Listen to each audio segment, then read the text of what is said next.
this old Vauxhall key, this one's quite difficult to do really without sticking a screwdriver through your hand.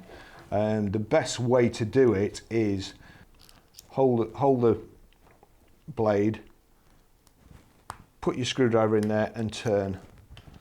Open it up like so. That's where the spring holds the battery in place. It's a CR2032, goes back in the same way, the plus side down, you see the plus there, put the battery in, press it against the spring, clip it under the retainer and then put the key back together.